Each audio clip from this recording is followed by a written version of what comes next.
বাংলাদেশে সংখ্যালঘু হিন্দুদের উপর আক্রমণ অব্যাহত। বিভিন্ন জায়গায় চলছে লুটপাট, মারধর ও হিন্দু নিপীড়নের ঘটনা। সংখ্যালঘুদের দেওয়া হচ্ছে প্রাণনাশের হুমকিও। বর্তমান পরিস্থিতি নিয়ে উদ্বিগ্ন সে দেশের সংখ্যালঘু হিন্দুরা। ইতিমধ্যেই ইসকনের চিন্ময় কৃষ্ণদাস ব্রহ্মচারীকে গ্রেফতার করেছে বাংলাদেশ সরকার। তা নিয়েও সরব হয়েছে সে দেশের সংখ্যালঘুরাও। বিশ্ব শান্তি ও সংখ্যালঘু হিন্দুদের সুরক্ষায় গতকাল সারা বিশ্বে ইসকনের সবকটি শাখায় বিশেষ প্রার্থনার আয়োজন করা হয়েছিল।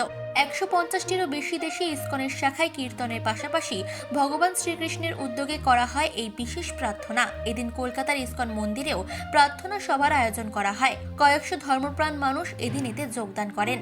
মুখপাত্র রাধারমন দাস জানান, বাংলাদেশের সংখ্যালঘুদের নিরাপত্তার বার্তা দিতে এই উদ্যোগ করা হয়েছে।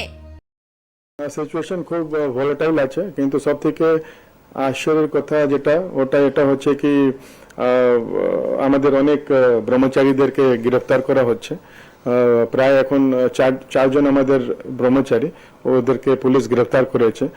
দুদিন আগে যখন চিন্ময় কৃষ্ণ দাস ব্রহ্মচারীকে দু অন্য ব্রহ্মচারী ওনার ওষুধ আর খাবার জেলে দিতে গেছিল, ফেরা পথে ওদেরকে গ্রেফতার করা হয়েছে। কিছু কারণ দেখানো হয় না কি কেন গ্রেফতার হয়েছে। চিন্ময় কৃষ্ণ দাস প্রভুর সেক্রেটারি আছেন, ওনাকেও গ্রেফতার করা হয়েছে। তো এরকম আমরা ডিস্টার্বিং নিউজ আমরা পাচ্ছি। ওনার যত লয়ার ছিল ওদের বাড়িতে ভাঙচুর করা হয়েছে, ওদের বিরুদ্ধে কেস করা হয়েছে। আর একজন লয়ারকে তো ওনার যিনি দেখছিলেন কেস, এরকম মেরেছে কি উনি বাঁচবেন কিনা এটাও সংশয় রয়েছে। চিফ এডিটর জিতেন সরকারের রিপোর্ট, চেতনা বার্তা, জেগে থাকে, জাগিয়ে রাখে।